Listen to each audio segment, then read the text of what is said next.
Dans ce segment, je vais vous parler des personnages. Et bien sûr, je vais commencer avec le personnage de Manuel. Manuel, comme vous le savez, c'est le fils unique d'Élira, Délivrance, et de bien-aimé Jean-Joseph. Et lui aussi, il est originaire de Font-Rouge. Il est né à Font-Rouge. Au moment où le roman commence, Manuel retourne au pays. C'est en fait le retour du fils prodige. Après avoir vécu 15 ans à Cuba, il revient vivre auprès de sa famille. Donc, quand il arrive à Font-Rouge, il trouve que le village est transformé par la sécheresse et il constate que la situation est alarmante. Les habitants sont accablés, affaiblis, et leur situation matérielle est très, très alarmante. Alors, comme son intention, c'est de rester vivre à côté de son père et de sa mère, donc il lui appartient de trouver une solution à cette situation. Alors, ce qu'il va faire, c'est qu'il va se servir de son expérience à l'extérieur, à l'étranger, à Cuba, et partager ses connaissances avec les villageois. En fait, il va leur apprendre que la résignation, ou cette façon d'accepter la vie comme si c'est une fatalité, que ce n'est pas la bonne solution. Il va leur apprendre que si l'Haïtien veut devenir autonome et autosuffisant, il faudra qu'il compte sur lui-même et pas sur les divinités, que ces divinités soient vaudou ou catholiques. C'est pas la religion qui les sortira de cette situation fatale. Donc, on voit donc que Manuel a une vision totalement différente des villageois. Lui, il pense que c'est l'action, c'est se prendre en main, c'est-à-dire que l'homme contrôle lui-même sa destinée, pas les dieux, pas la religion. Donc c'est ce qu'il va essayer de transmettre aux paysans de Font-Rouge.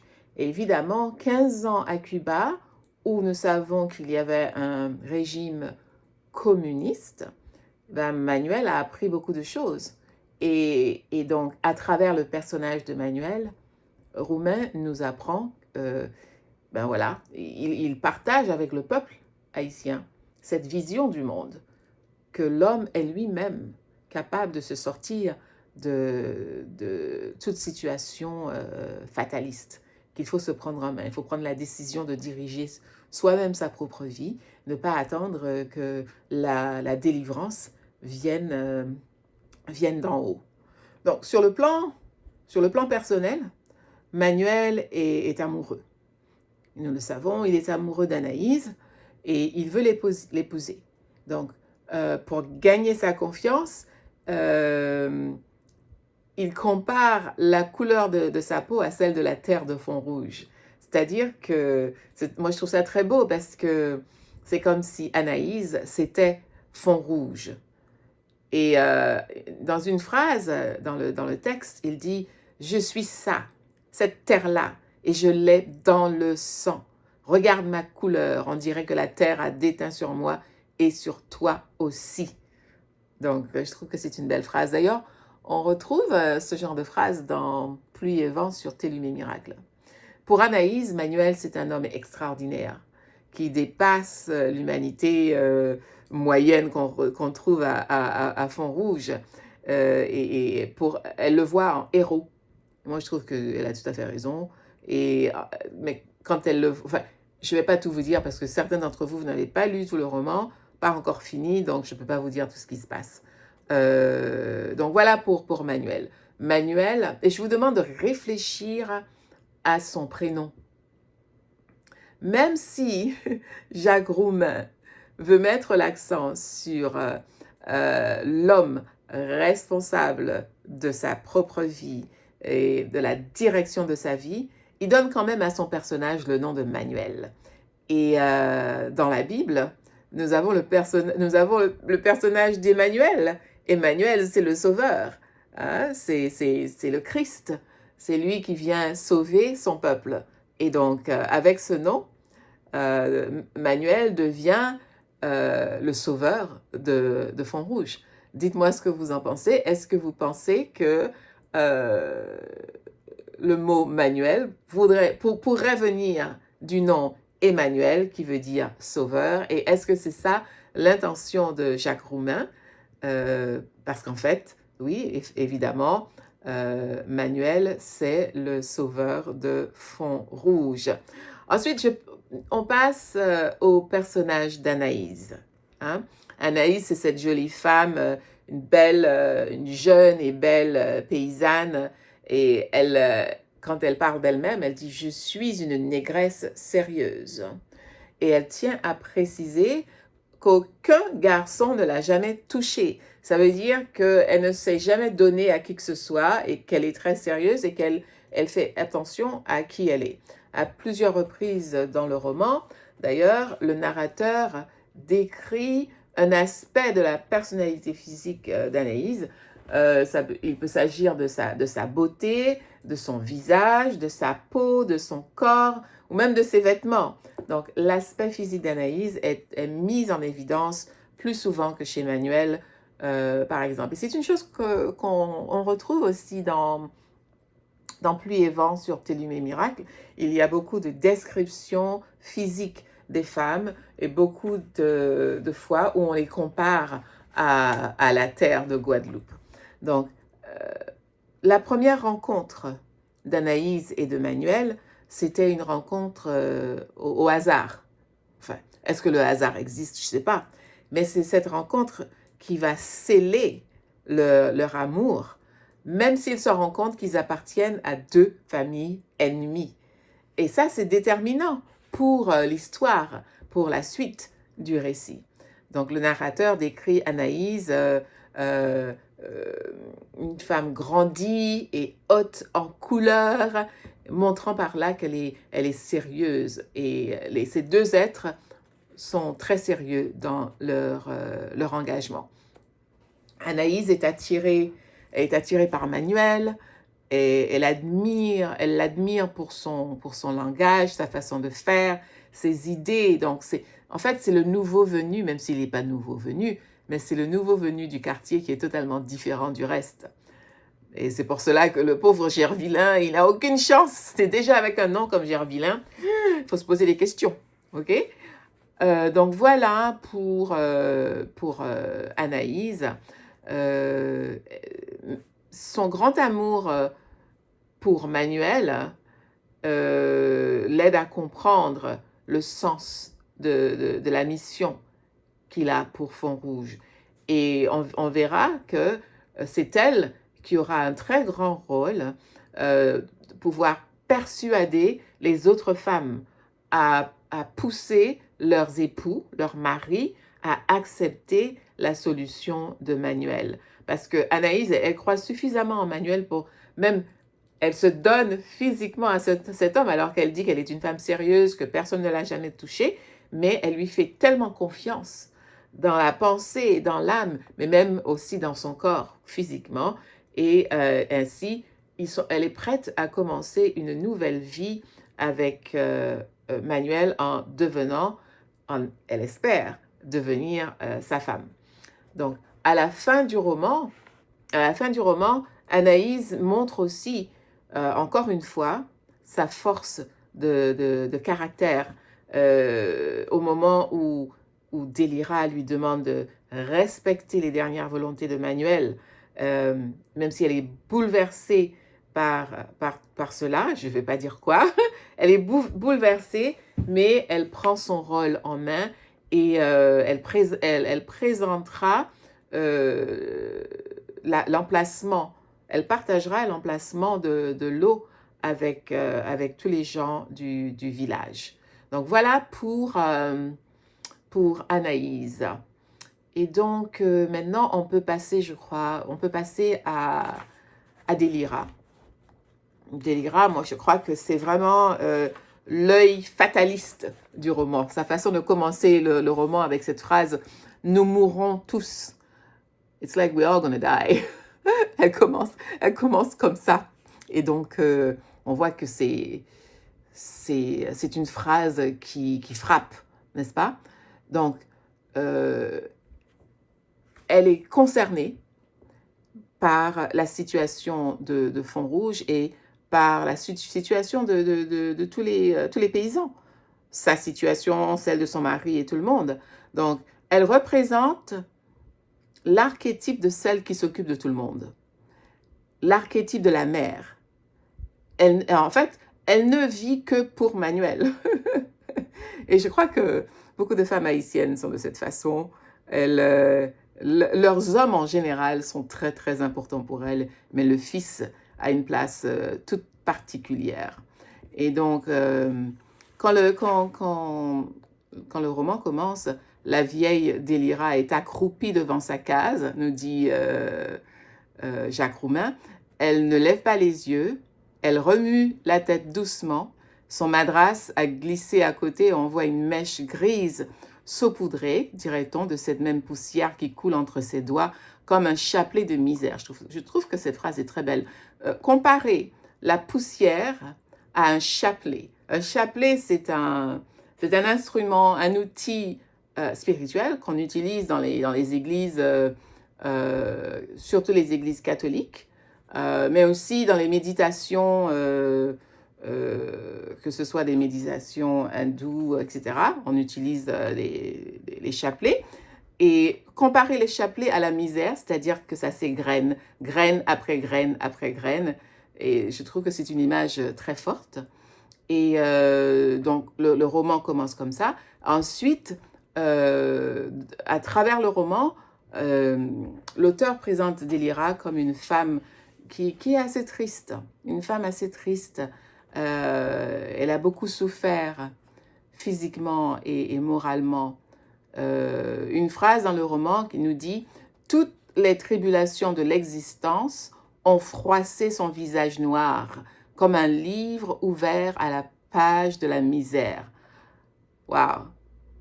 Ça, c'est très, très, très profond. C'est-à-dire que toutes les peines, toutes les difficultés ont mis les rides sur son visage.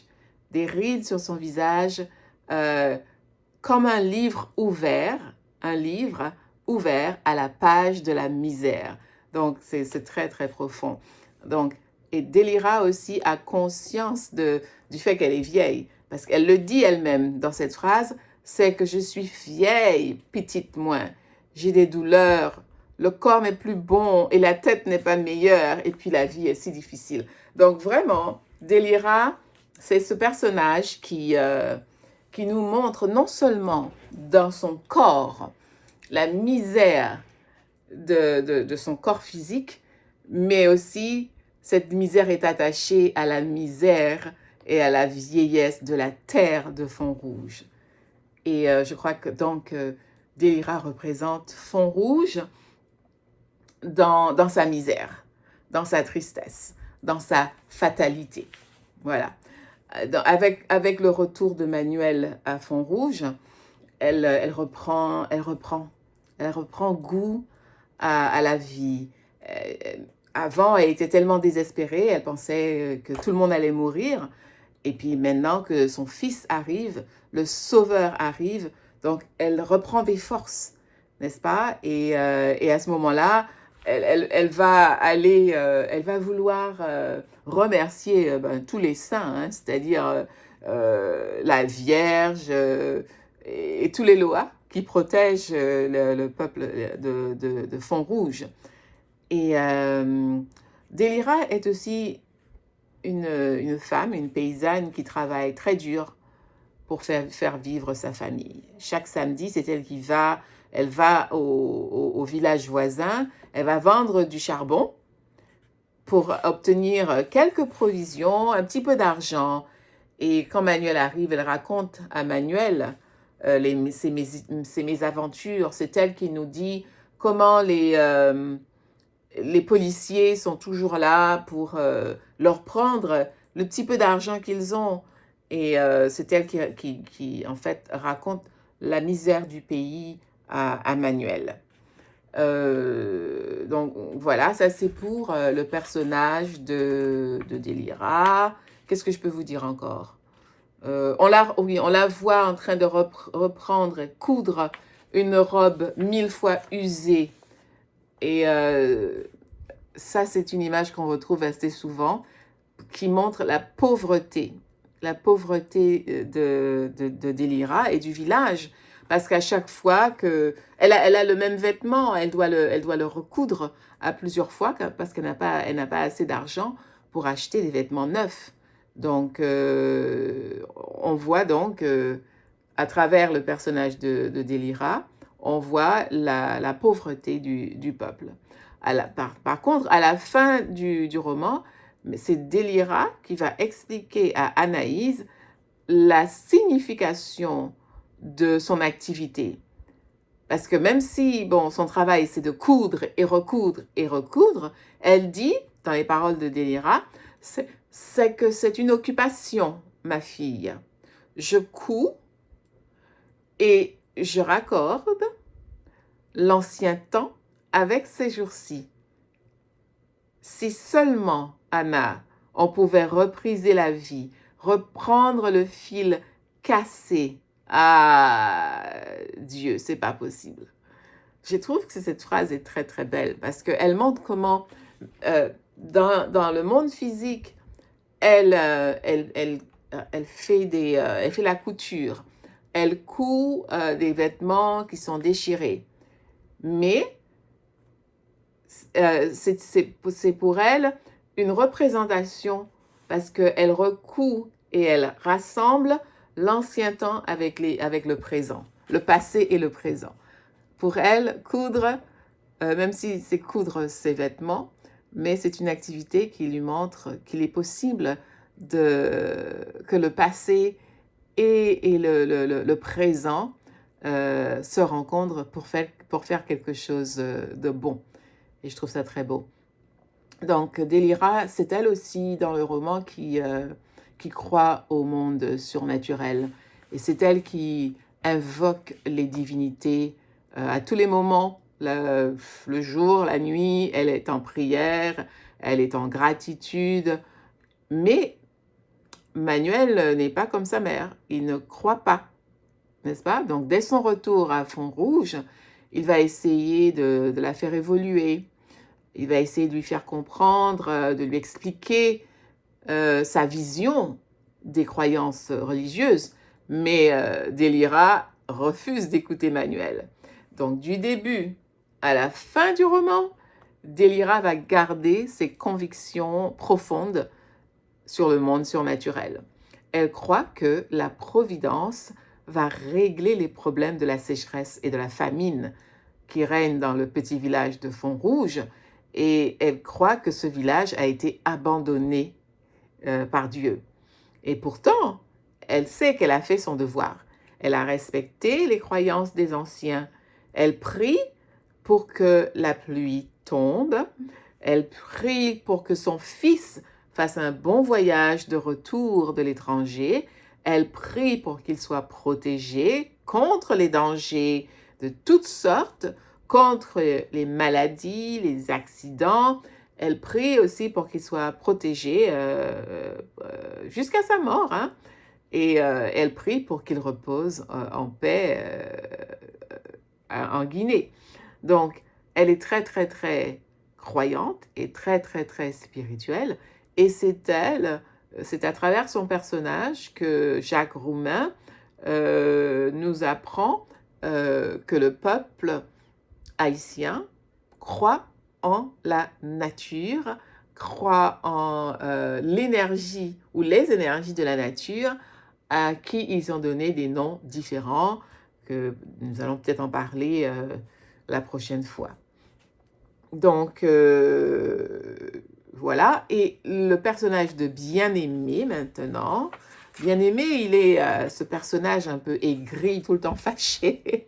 C'est le mari de Délira. Il est tout le temps fâché, pourtant il s'appelle Bien-aimé. Délira, elle s'appelle Délira Délivrance. Je trouve ça intéressant parce que Délira, c'est un peu la folie. Délirer, ça veut dire être fou.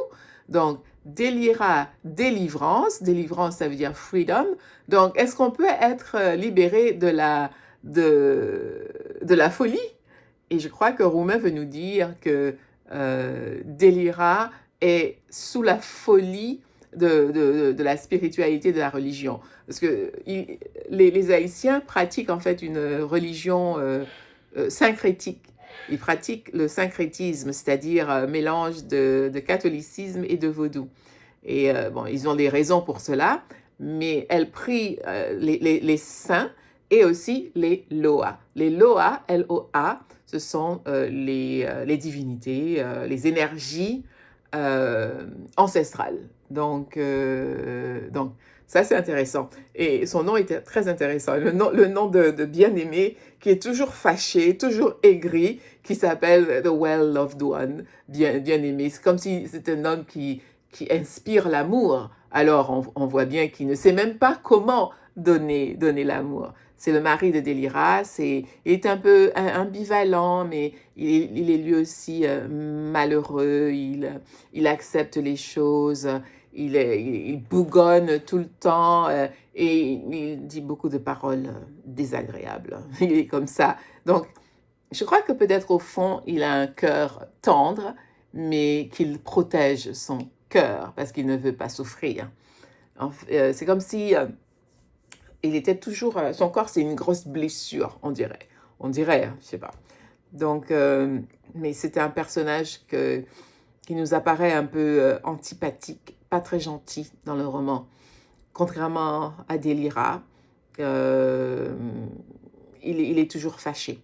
Mais à la fin, on voit comment il est touché à la fin du roman. Je ne vais pas dire pourquoi, vous allez trouver. Hein.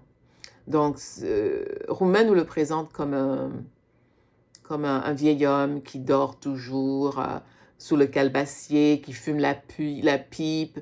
C'est un homme qui ne fait pas grand-chose, en fait.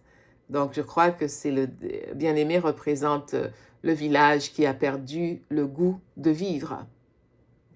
C'est un homme du passé, il a beaucoup de nostalgie, il pense à Font-Rouge quand les choses étaient belles, quand le village était prospère, le village était heureux. Il regrette le temps où le peuple était ensemble, quand il faisait des kumbits, etc.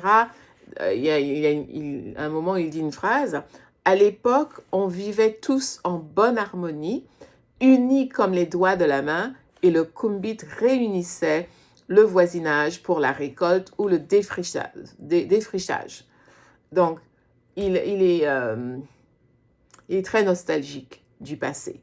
En fait, en lui, il sait qu'il y a du bon à Font-Rouge. Dans le passé, il y a eu du bon. Donc, si, comme nous le dit Délira, on peut recoudre le passé et le présent, eh bien, peut-être qu'il y aura une meilleure vie à Font-Rouge. Donc, pour lui, pour bien-aimé, quand il voit le présent, il se sent dépaysé, c'est-à-dire il ne sait pas quoi faire. Il est perdu. C'est un homme perdu. Et donc, il a du mal à pouvoir imaginer une meilleure situation. Même si son fils est là, il est toujours un homme désespéré qui se sent impuissant, en fait. Alors, quand Délira fait remarquer à bien-aimé qu'il a mauvais caractère et qu'il ne lui dit pas tout le temps des mots agréables, alors il essaie de trouver des excuses. « Ah, ben c'est parce que j'ai des rhumatismes, mon corps me fait mal. » Mais il dit, à un moment où il dit à Délira, tu es une bonne femme, Délira. je suis un homme désagréable. Et donc, mais quand sa femme lui répète, lui dit, oui, effectivement, tu es un homme désagréable, alors là, il va se fâcher. J'ai trouvé que c'était un petit moment comique dans le roman. Bien aimé à la fin est très, très fier de son fils Manuel, surtout quand Manuel a trouvé la source.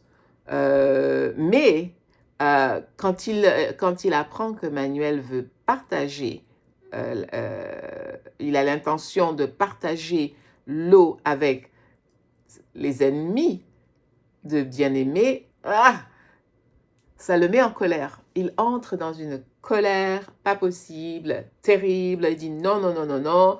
Il refuse de donner son appui à ce projet de réconciliation de son fils.